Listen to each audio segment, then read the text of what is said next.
हमारे स्वतंत्रता सेनानियों ने एक सपना देखा था। उन्होंने सपना देखा था कि भारत में रहने वाले हर नागरिक को अपना प्रतिनिधि चुनने का अधिकार होगा।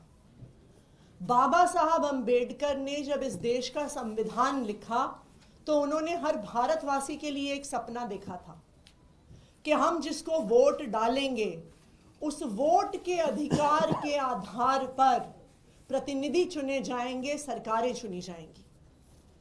वोट का अधिकार हमारे देश के लोकतंत्र का, हमारे देश के संविधान का मौलिक अधिकार है।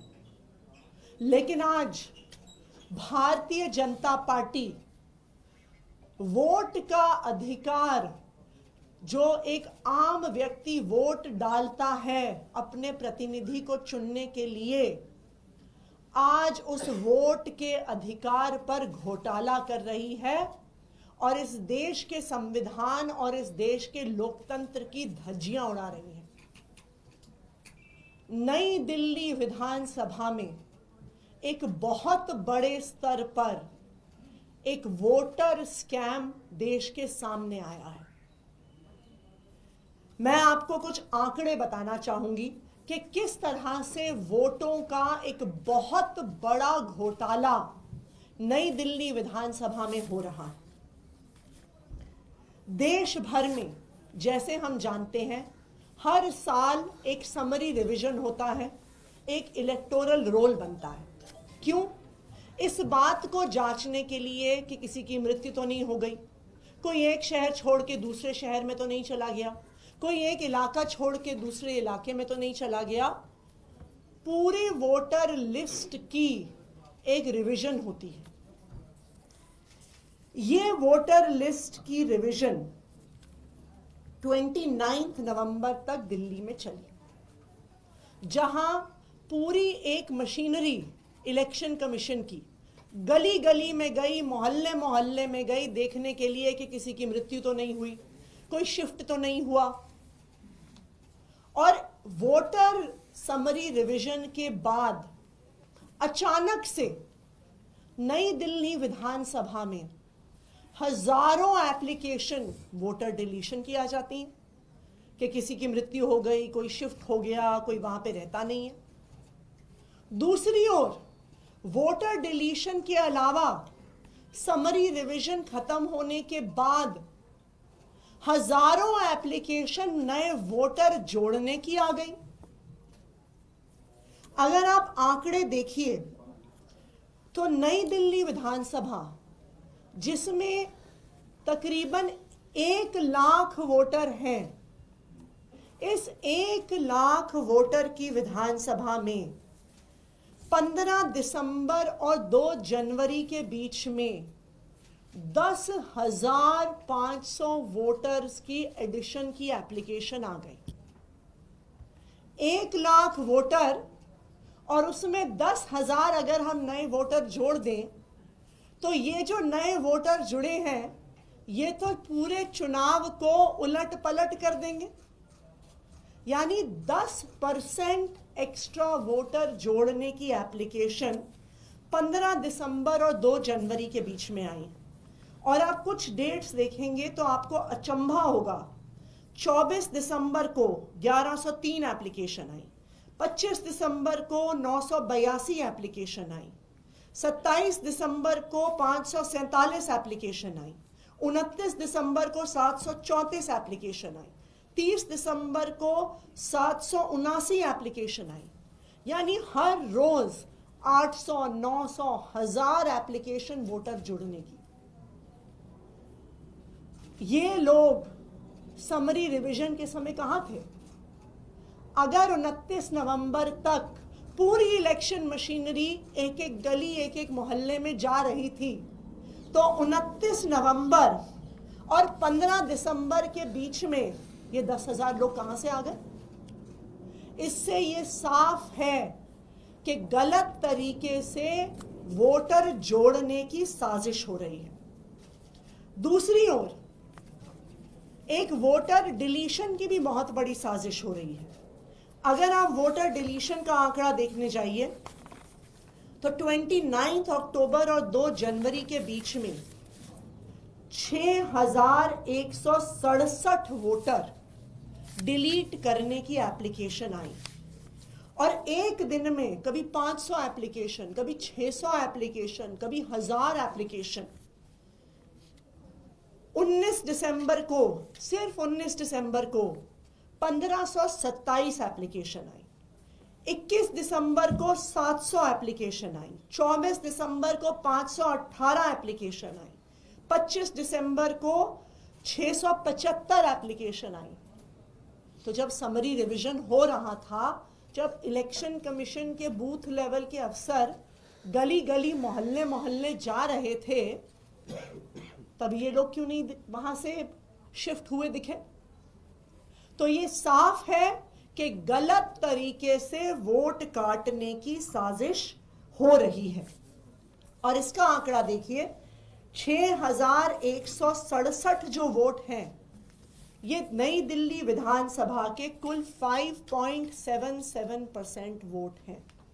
यानी 10% वोट को जोड़ना, 5.5% वोट को काटना, इतने में पूरे इलेक्शन में हेर फेर करने की साजिश।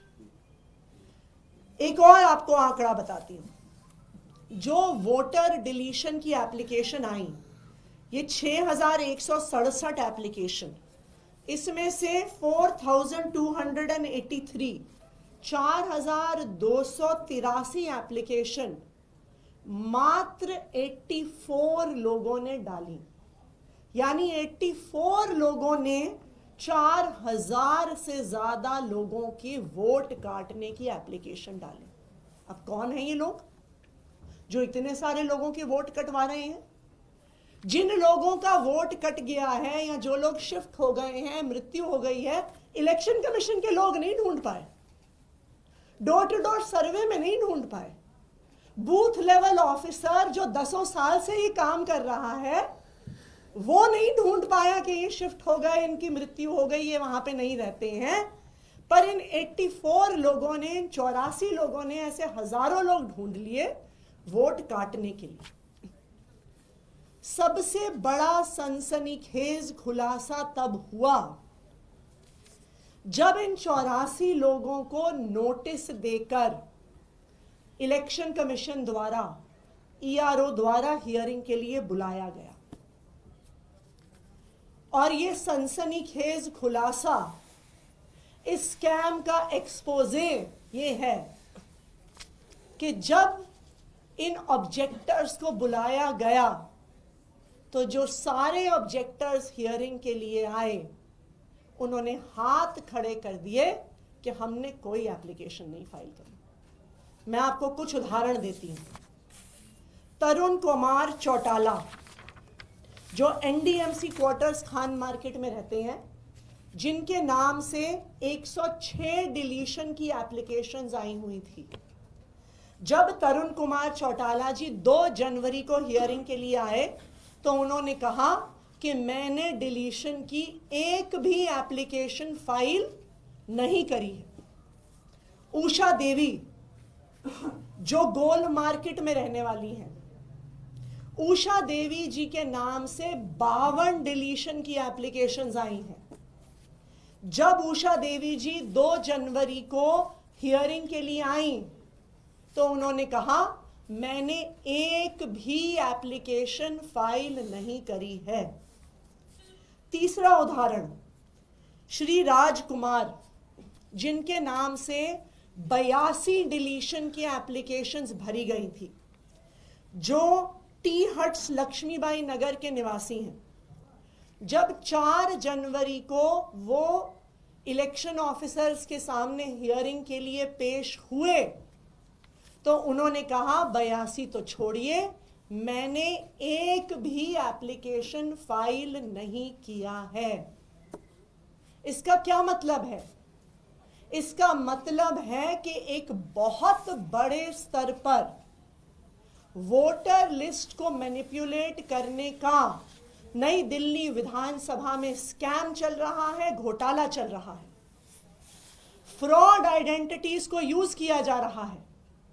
ऑनलाइन वोटर लिस्ट से लोगों के एपिक कार्ड्स, उनके वोटर आईडी नंबर, उनके पते, उनके फोन नंबर लेकर झूठी एप्लीकेशंस डाली जा रही हैं और नई दिल्ली विधानसभा में चुनाव को हेर फेर करने की साजिश हो रही है। इस पूरे प्रकरण में जो पूरी इलेक्शन कमीशन की एडमिनिस्ट्रेशन है, उनका भी रुख बहुत ज्यादा सस्पिशियस रहा है।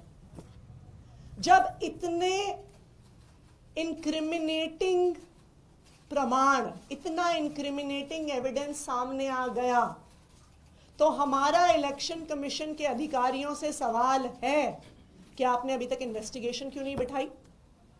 ये तो बहुत बड़ा स्कैम है, ये तो बहुत बड़ा घोटाला है, लेकिन अभी तक इलेक्शन कमीशन के अधिकारियों ने इसमें कोई इन्वेस्टिगेशन नहीं करी है। मैंने चीफ इलेक्शन कमिश्नर को कल एक पत्र लिखा है, ये पूरे डिटेल्स के साथ, किस तरह से नई दिल्ली विधानसभा में बहुत बड़ा वोटर फ्रॉड हो रहा है उसके बारे में।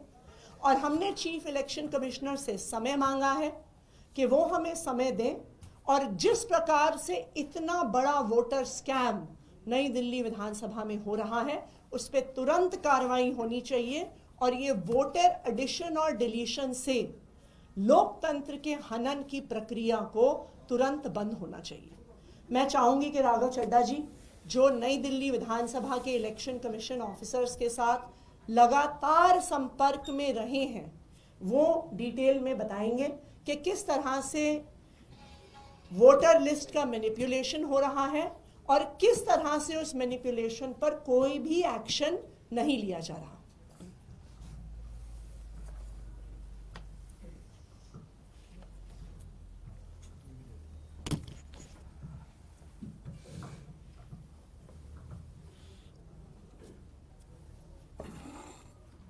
नई दिल्ली विधानसभा क्षेत्र के चुनाव अधिकारियों से लगातार हम संपर्क में हैं, उनसे संवाद करते आए हैं और पिछले एक हफ्ते के भीतर जो चीज़ें उजागर हुई वो आज इस प्रेस कॉन्फ्रेंस के माध्यम से आपके सामने रखी गई। मैं ये बताना चाहूँगा कि प्रक्रिया किसी भी मतदाता का नाम सूची से डिलीट कराने का बड़ा सरल होता है। या तो वो व्यक्ति खुद ही एक फॉर्म 7 इलेक्शन कमीशन में सबमिट कराकर ये कहता है कि मेरा पता बदल गया है, अब मैं इस क्षेत्र का मतदाता नहीं रहा, निवासी नहीं रहा, मेरा वोट यहां से काट दिया जाए। और दूसरा तरीका वोट डिलीट होने का होता है कि कोई उस व्यक्ति के ओर से उसके बिहाफ पर ऑब्जेक्टर बनके फॉर्म 7 इलेक्शन कमीशन में सबमिट करे, जिसमें यह लिखे कि मैं इस क्षेत्र का मतदाता हूं, मैं ऑब्जेक्टर हूं और मेरी नजर में यह आया कि ये व्यक्ति जो नई दिल्ली विधानसभा क्षेत्र के मतदाता हैं, अब ये यहां नहीं रहते, इनका वोट काट दिया जाए। यानी कि एक हो गया ऑब्जेक्टर जो ये सूचना चुनाव आयोग को देता है फॉर्म 7 के माध्यम से और उसमें वो मतदाता का नाम लिख देता है कि ये मतदाता अब यहां नहीं रहता, इसका नाम हटा दिया जाए। जब भी वोट काटने की प्रक्रिया का पालन किया जाता है तो इस ऑब्जेक्टर को भी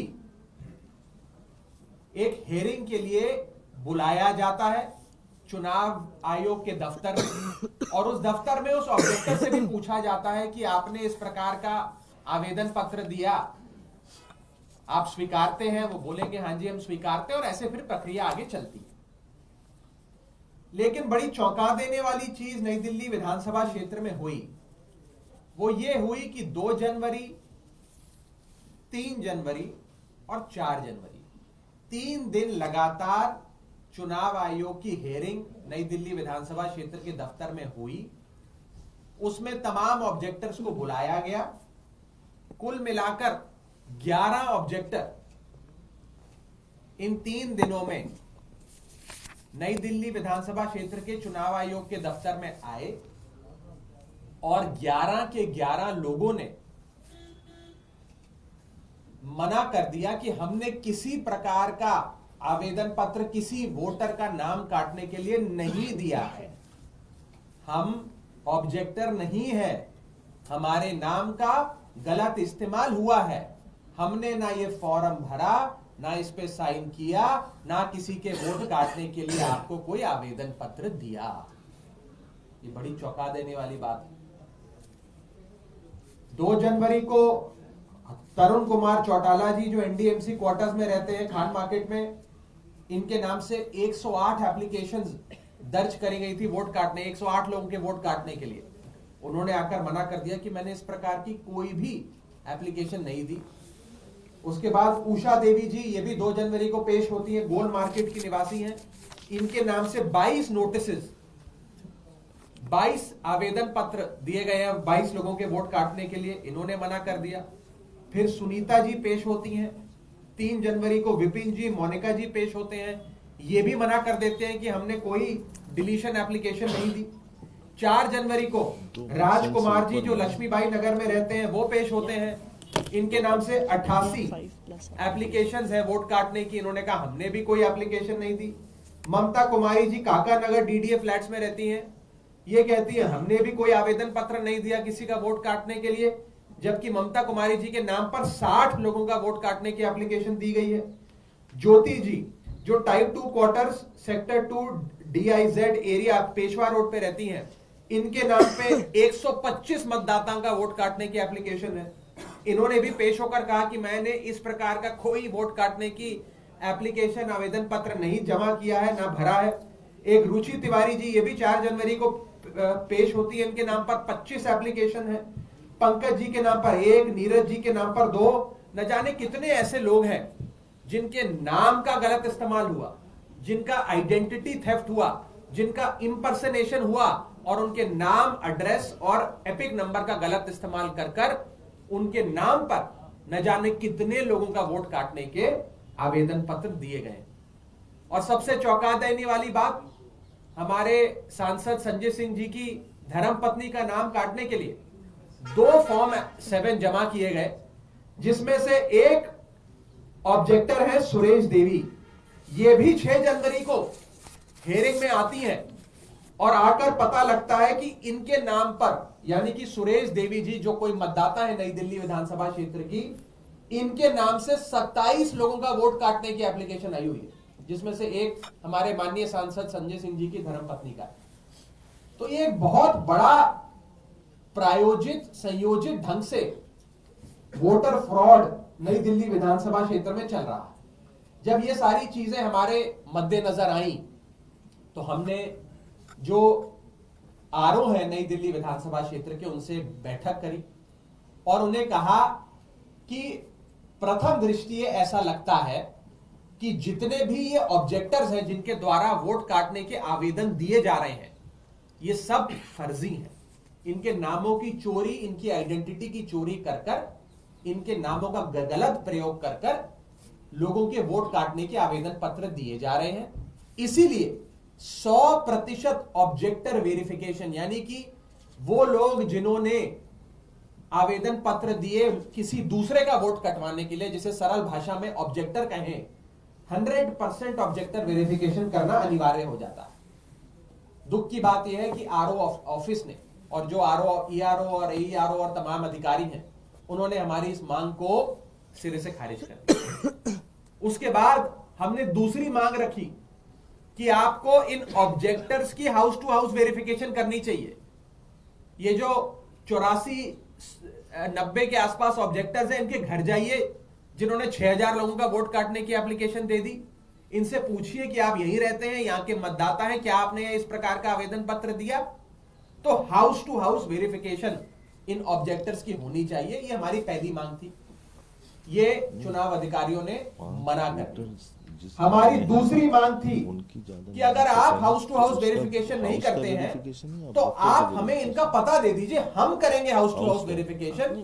तमाम राजनीतिक दल जो है नई दिल्ली विधानसभा क्षेत्र में, आम आदमी पार्टी, भाजपा, कांग्रेस, तमाम पार्टियों को इन ऑब्जेक्टर्स का नाम, पता, फोन नंबर सार्वजनिक तौर पे दे दीजिए। हम जाकर उनसे पूछ के बता देंगे कि क्या उन्होंने आवेदन पत्र दिए कि नहीं दिए, और भाजपा को भी, कांग्रेस को भी, तमाम पार्टियों को ये जानकारी दे दीजिए कि कौन है ऑब्जेक्टर्स।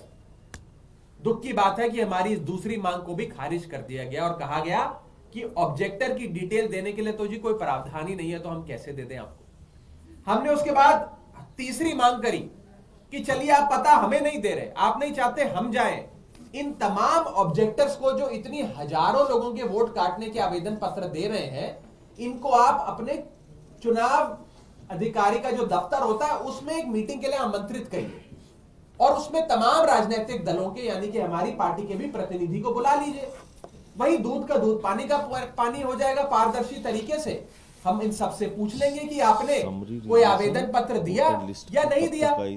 दुख की बात यह है कि चुनाव अधिकारियों ने हमारी इस तीसरी मांग को भी खारिज कर दिया और कहा कि जी ये हम कैसे कर सकते हैं, ये तो उस ऑब्जेक्टर की प्राइवेसी जो है उस पे एक बहुत बड़ा खतरा हो जाएगा, हम नहीं इस प्रकार से कोई भी मीटिंग बुला सकते। हमने चौथी मांग रखी कि चलिए मीटिंग मत बुलाइए, आपको लग रहा है कि उनकी प्राइवेसी पे बहुत बड़ा हमला हो जाएगा ऑब्जेक्टर्स की, कम से कम टेलीफोनिक वेरिफिकेशन तो ऑब्जेक्टर्स की करा लीजिए।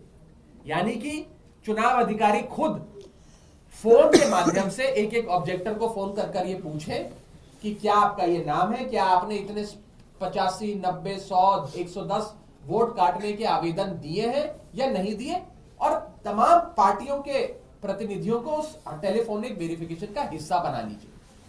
दुख की बात यह है कि इस टेलीफोनिक वेरिफिकेशन ऑफ ऑब्जेक्टर्स की जो हमने मांग रखी थी उसे भी चुनाव अधिकारियों ने नकार दिया और कहा कि यह भी हमारे लिए संभव नहीं है क्योंकि कोई प्रावधान नहीं है कानून में करने की।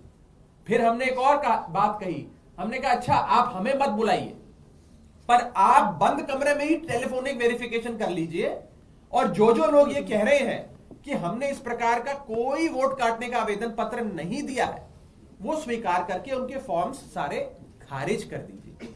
दुख की बात यह है कि इस मांग को भी चुनाव अधिकारियों ने मना कर दिया और कहा कि जब तक ऑब्जेक्टर खुद हमारे दफ्तर चलकर नहीं आएगा और लिखित में नहीं देगा कि मैंने कोई आवेदन पत्र नहीं दिया, तब तक हम उसके एक भी फॉर्म को खारिज नहीं करेंगे और हम इस प्रक्रिया को वोट काटने की जारी रखेंगे। यानी कि हमारी एक भी साधारण से साधारण मांग को भी स्वीकृति नहीं मिली, और मोटे मोटे तौर पर ये सारी घटनाक्रम ये दिखाता है कि कहीं ना कहीं एक बहुत बड़ा वोटर डिलीशन और वोटर एडिशन का एक फ्रॉड, एक धांधलेबाजी नई दिल्ली विधानसभा क्षेत्र में चल रही है। ये तमाम दस्तावेज हमने मुख्य चुनाव आयुक्त को भी एक पत्र के माध्यम से भेजे हैं और उम्मीद करते हैं कि उनका कार्यालय जरूर इस पे संज्ञान लेगा और जल्द से जल्द कार्रवाई करेगा। मैं अनुरोध करूंगा संजय सिंह जी से कि अपनी बात आगे रखें।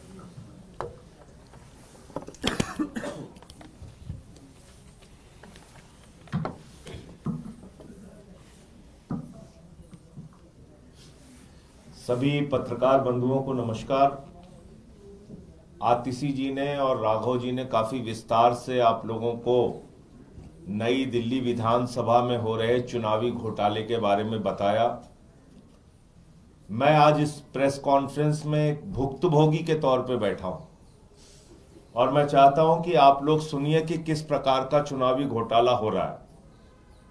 नाम काटने के लिए जिन लोगों का नाम इस्तेमाल किया जा रहा है वो क्या बोल रहे हैं, पहले ये सुन लीजिए, उसके बाद आगे बात करेंगे। वो अंकल का नाम क्या है? विजयपाल। आपने कोई एप्लीकेशन दी है किसी की वोट कटवाने के लिए? मधु नाम तो आपका है ना? मकान नंबर क्या आपका? G41। तो आपके नाम से गया हुआ है, पता नहीं कैसे समझ गया किसी का है ही नहीं। आपने बस अपने हस्बैंड का कटवाया था? नहीं, किसी बाहर के लोगों का कटवाने के लिए दिया? नहीं। पक्का? सर्वे करने नहीं आते हैं। पता नहीं आपके नाम को कैसे आगे समझ नहीं आया। उनको सर्वे करने आया होगा। हाँ, सर्वे करने आते ना, उन्होंने पूछा था। अच्छा, जो मेरा देवर मुझे तो भी सिर्फ उनका कटवाया था। अच्छा, बाहर किसी का कटवाने के लिए नहीं, तो और किसी का कार्ड नंबर है क्या उनके नाम के साथ अपने साइन ले लिया। अच्छा, ये पता नहीं मेरे को कहाँ से आ गया है। तो ये वो महिला हैं जिनके नाम से मेरी पत्नी का वोट कटवाने के लिए एप्लीकेशन दी गई। अनीता सिंह जी का वोट कटवाने के लिए इन्हीं के नाम से, मधु के नाम से एप्लीकेशन दी गई। और जब इनके पास लोग पहुंचे और इनसे पूछा तो उन्होंने कहा हमको तो कोई मतलब ही नहीं, हमारे घर में जिन लोगों की डेथ हो गई थी हमने उनका नाम कटवाने के लिए जरूर कहा, हमें और किसी के नाम कटवाने से कोई लेना देना नहीं। अभी विस्तार से एक एक नाम आपके सामने आतिशी जी ने और राघव जी ने बताया कि जिन लोगों के नाम से 150, 172, 150, 180 लोगों के नाम काटने की एप्लीकेशन पड़ी है, वो आ रहे हैं कह रहे हैं हमने तो एप्लीकेशन ही नहीं दिया। तो ये चुनाव आयोग के नाक के नीचे इतना बड़ा घोटाला हो रहा है नई दिल्ली विधानसभा क्षेत्र में, जहां के विधायक अरविंद केजरीवाल जी हैं। और क्या यह बात केंद्रीय चुनाव आयोग को नहीं दिख रही है? क्या यह बात सीईओ को नहीं दिख रही है? क्या यह बात जो यहां के जिला निर्वाचन अधिकारी हैं, डीएम जो हैं, उनको नहीं दिख रही है? मैं वहां बातचीत करने भी गया था, राघव जी भी साथ में थे उस समय। उनके जो जवाब थे वो बड़े हैरान करने वाले थे। कह रहे थे साहब जिन लोगों ने नाम कटवाने के लिए एप्लीकेशन दी है हम उनका नाम उजागर नहीं कर सकते। हमने कहा यह बहुत अच्छी बात है, जिनका नाम कट रहा है उनका नाम उजागर हो रहा है, सबको पता चल रहा है भाई इनका नाम कट रहा है। जब वो लोग ऑब्जेक्टर हियरिंग पे आते हैं तब वो अपना चेहरा सामने लेके आते हैं, हम उनकी शक्ल देख पाते हैं, अधिकारी उनकी शक्ल देख पाते हैं, पार्टियों के प्रतिनिधि वहां हियरिंग में मौजूद रहते हैं, वो उनकी शक्ल देख पाते हैं। उनसे पूछा जाता है आपने इनके नाम कटवाने के लिए एप्लीकेशन दी है? वो कहते हैं हां या ना। 11 में से 11 अब तक कह चुके हैं साहब हमने कोई एप्लीकेशन नहीं दी। तो जब हमने कहा कि भाई जब लोग खुद ही से कह रहे हैं कि हमने कोई एप्लीकेशन नहीं दी तो आप इसकी प्रक्रिया को खत्म कीजिए, बंद कीजिए, रोक दीजिए। कह रहे नहीं हम फिर भी चलाएंगे डिलीट करने की प्रक्रिया को। अब आप समझ रहे कितना बड़ा जिद और कितना बड़ा चुनावी घोटाला करने की मंशा है। हमने कहा कि भाई ये जो टेलीफोन आप करेंगे उस दौरान हम लोगों के एक कोई प्रतिनिधि वहां पे बैठे रहे। नहीं साहब ये भी नहीं हो सकता। अच्छा, जो टेलीफोन पे मना कर दें आपको कि हमने कोई एप्लीकेशन नहीं दी, उसकी प्रक्रिया को आगे मत बढ़ाइए। नहीं ये भी नहीं कर सकते। इसका मतलब डिलीट करना ही करना है। एक विधानसभा क्षेत्र में जहां पे 29 नवंबर को चुनाव विभाग के द्वारा चुनाव में शामिल अधिकारियों के द्वारा कौन रहता है नहीं रहता है इसकी जांच पड़ताल हो गई। समरी रिवीजन की वोटर लिस्ट बन गई और वो वोटर लिस्ट बनने के बाद समरी रिवीजन की लिस्ट आने के बाद 29 नवंबर के बाद 10,500 वोट यानी कि लगभग 10.5% वोट नए जोड़े जा रहे हैं और 6.2% वोट काटे जा रहे हैं। ये कितना बड़ा घोटाला है आप इसका अंदाजा लगा सकते हैं। और नियम ये कहता है, चुनाव आयोग का नियम ये कहता है, चिल्ला के नियम कहता है कि अगर 5 से ज्यादा वोट काटने की एप्लीकेशन पड़ती है तो ईआरओ जो होता है उसको जाके फिजिकल वेरिफिकेशन करना पड़ेगा। यानी कि स्वयं सशरीर जाके उसको निरीक्षण करना पड़ेगा कि ये जो वोटर डिलीशन की एप्लीकेशन दी गई है जिसकी संख्या 5 से अधिक है, ये लोग सही है या गलत है। उस प्रक्रिया का भी पालन नहीं हो रहा है। तो भारतीय जनता पार्टी जो चुनाव लड़ने से पहले चुनाव हार चुकी है, और दिल्ली में नई दिल्ली विधानसभा क्षेत्र में केजरीवाल जी की विधानसभा क्षेत्र में उनको मालूम है कि उनको बहुत बुरी हार का सामना करना है, तो इसलिए वो चुनावी घोटाले के माध्यम से चुनाव जीतने की मंशा रखना चाहती है। उसकी ये गलतफहमी हम लोग दूर कर देंगे और मैं चुनाव आयोग से अपील करता हूं कि आप तत्काल हस्तक्षेप करिए और इन बातों को ध्यान दीजिए कि इतने बड़े पैमाने पर यह घोटाला आपके नाक के नीचे कैसे हो रहा है, और जो अधिकारी इसमें शामिल हैं, जो ये फर्जी ऑब्जेक्टर्स को संरक्षण देने में लगे हुए हैं, जो ये काल्पनिक और मैं तो कहूंगा भूत ऑब्जेक्टर जिनका कोई अता पता ही नहीं है, ये भूत ऑब्जेक्टर जो हैं, नाम कटवाने वाले, इनको प्रोटेक्ट करने में लगे हुए हैं और इनके दिए गए एप्लीकेशन के आधार पर नाम काटने में लगे हुए हैं, उन अधिकारियों के खिलाफ सख्त से सख्त कार्रवाई कीजिए। ये मैं चुनाव आयोग से अपील करूंगा। आप लोगों के कोई प्रश्न हो तो आप पूछ सकते हैं। इलेक्शन के डेट, तो क्या आप ये मांग करेंगे कि जब तक ये घोटाले का आरोप लगाने की चीज क्लियर नहीं हो जाती, इलेक्शन अनाउंस ना किया जाए? देखिए, इलेक्शन अनाउंस होने के बाद भी करीब 10 दिन तक वोटर एडिशन डिलीशन की प्रक्रिया चलती है।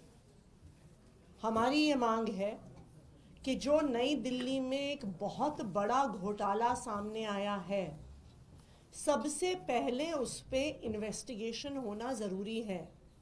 एक बहुत बड़े स्केल पे फ्रॉड हो रहा है। हर व्यक्ति जो ऑब्जेक्टर्स की हियरिंग पे आया है, हर व्यक्ति कह रहा है, 100% लोग कह रहे हैं जी मैंने नहीं भरा।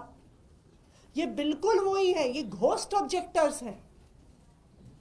तो इनके नाम पे फॉर्म कौन भर रहा है, क्यों भर रहा है, किस आईपी एड्रेस से भरे गए, किस साइबर कैफे से, किस कंप्यूटर से भरे गए, इसकी जांच होना जरूरी है।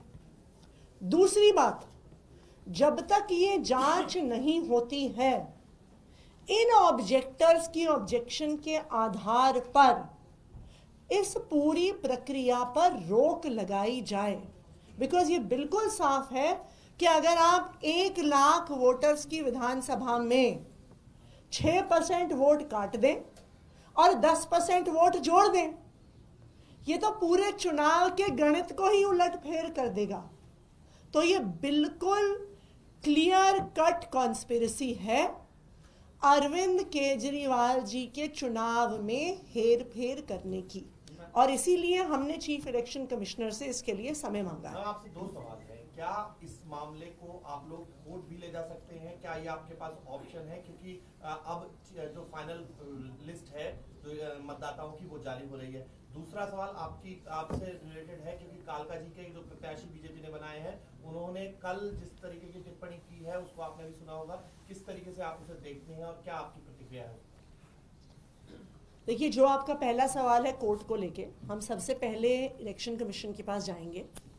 कुछ दिन पहले इस वोटर डिलीशन के मुद्दे को लेके हम चीफ इलेक्शन कमिश्नर से भी मिले थे और बहुत पॉजिटिव रिस्पांस सीईसी का, चीफ इलेक्शन कमिश्नर का रहा था, और उन्होंने उसके बाद ये आदेश पारित किए थे कि किसी भी वोटर डिलीशन की जब फील्ड वेरिफिकेशन होती है तो सब पार्टी के प्रतिनिधियों को बताया जाएगा और वो चुनाव अधिकारियों के साथ इंस्पेक्शन के लिए जाएंगे।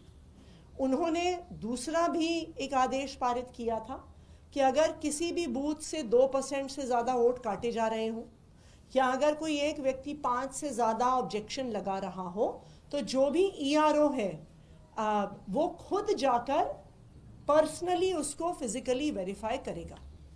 तो हम चीफ इलेक्शन कमिश्नर के जो इंटरवेंशंस थे उनसे बहुत संतुष्ट थे, क्योंकि उन्होंने भी लोकतंत्र को बचाने के लिए आदेश दिए। अभी भी हमने उनसे समय मांगा है कि हम उनको इस पूरे वोटर घोटाले के बारे में बताएंगे, और हमें उम्मीद है कि कोर्ट जाने की ज़रूरत नहीं पड़ेगी। इलेक्शन कमीशन द्वारा ही इस इन्वेस्टिगेशन को शुरू किया जाएगा। ये रमेश बिधूड़ी के बयान पे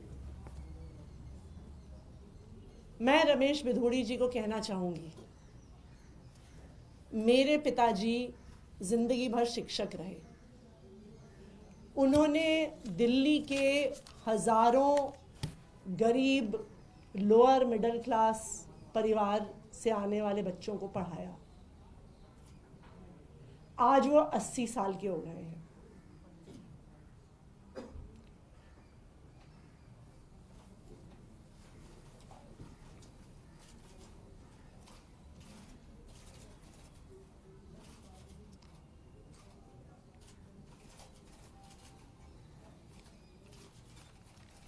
वो इतने बीमार रहते हैं कि बिना सहारे के चल नहीं पाते हैं।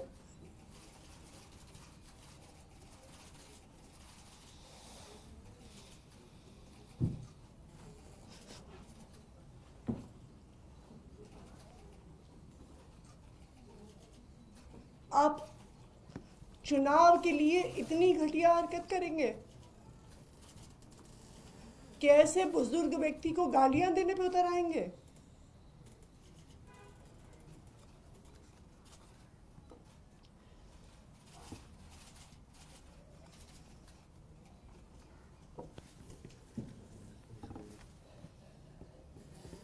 इस देश की राजनीति इतने घटिया स्तर पर गिर सकती है, मैं कभी सोच नहीं सकती थी। रमेश बिधूड़ी जी खुद दक्षिणी दिल्ली से 10 साल सांसद रहे। वो बताएं ना कालका जी के लोगों को कि उन्होंने इस इलाके के लोगों के लिए क्या किया। वो दिखाए ना कि जो उनका 10 साल का काम था वो मेरे 5 साल के विधायक के काम से बहुत बेहतर था। उसके आधार पर वोट मांगे। कहें कि अगर आतिशी ने एक सड़क बनवाई तो मैंने 10 सड़कें बनवाई। आतिशी ने अगर 100 सीसीटीवी कैमरा लगवाए तो मैंने 1000 सीसीटीवी कैमरा लगवाए। आतिशी ने अगर 1000 लाइटें लगवाई तो मैंने 5000 लाइटें लगवाई। अपने काम पर वोट मांगे। मेरे बुजुर्ग पिताजी को गालियां देके वोट मांग रहे हैं वो। ये बहुत दुख की बात है। राघव जी, आपने 2 बातें की। एक आपने तफसील से बताया कि आपने 4-5 ऑप्शन दिए थे चुनाव आयोग को, उन्होंने एक भी नहीं माना। दूसरी तरफ आपने बताया कि हियरिंग हुई, उसमें लोग आए और उन्होंने बोला कि हमने तो कोई आपत्ति नहीं दी। तो ये दोनों बातें थोड़ी कॉन्ट्राडिक्टरी लग रही है। कैसे बताइए, हियरिंग हुई? आपने एक तरफ बोला कि हमने जितने भी ऑप्शन दिए थे चुनाव आयोग ने सब कर दिए कि हम तो ये आपकी कोई बात नहीं मानेंगे। दूसरी तरफ आपने कहा कि चुनाव आयोग में लोग आए जिन्होंने आवेदन दिए थे और उन्होंने माना कि हमने तो मैं स्पष्ट कर देता हूँ। कुल मिलाकर 100 से ज्यादा लोगों ने ऑब्जेक्टर्स की भूमिका में नई दिल्ली विधानसभा क्षेत्र में वोट काटने के लिए, अन्य लोगों के वोट काटने के लिए एप्लीकेशंस दर्ज करें। उसमें से मात्र 11 लोग ही अभी तक की हियरिंग्स में सामने आएंगे और लोगों का सामने आना बाकी। जो 11 लोग अभी तक सामने आए वो 11 के 11 लोगों ने मना कर दिया कि हमने वोट काटने की कोई एप्लीकेशन नहीं दी। जो बाकी लोग हैं, हमारा ये मानना है कि 11 के अतिरिक्त भी जितने भी बाकी ऑब्जेक्टर्स हैं वो भी सब इसी चीज के शिकार हैं कि उनके नाम का गलत इस्तेमाल हुआ, उनकी आइडेंटिटी का गलत इस्तेमाल हुआ और उन्होंने किसी प्रकार का कोई आवेदन पत्र नहीं दिया। तो ये जो घोस्ट ऑब्जेक्टर्स सामने लाए गए हैं लोगों का वोट कटवाने के लिए, ये घोस्ट ऑब्जेक्टर्स बीजेपी पे ही घोस्टिंग कर रहे हैं। These ghost objectors are ghosting on the BJP.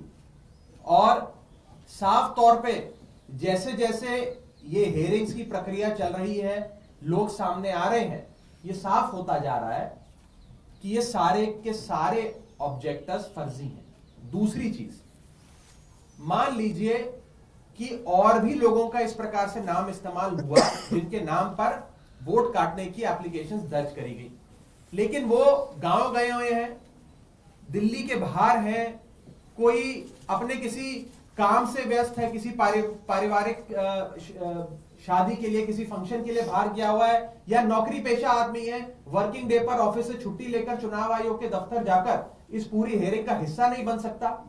उन लोगों का क्या होगा? जो लोग पहुंचेंगे नहीं अपने नाम ये बताने के लिए कि जी हमने कोई आवेदन पत्र नहीं दिया, जब लोग जाएंगे नहीं तो उनके सारे जितने भी एप्लीकेशंस हैं उनको तो चुनाव आयोग लगातार प्रोसेस किया जा रहा है और नाम डिलीट किए जा रहा है। इसीलिए मैं ये कहना चाहता हूं कि 100% ऑब्जेक्टर वेरिफिकेशन हो, ताकि 100% ऑब्जेक्टर वेरिफिकेशन से सामने आ जाए कि कौन जेन्युइन ऑब्जेक्टर है और कौन घोस्ट ऑब्जेक्टर है। सर एक और सवाल है, अमित शाह की मौजूदगी में गुरुद्वारा सिख प्रबंधक कमेटी ने ये कहा है कि इंदिरा गांधी अंतर्राष्ट्रीय हवाई अड्डे का नाम बदल दिया जाए रकाबगंज गुरुद्वारे में।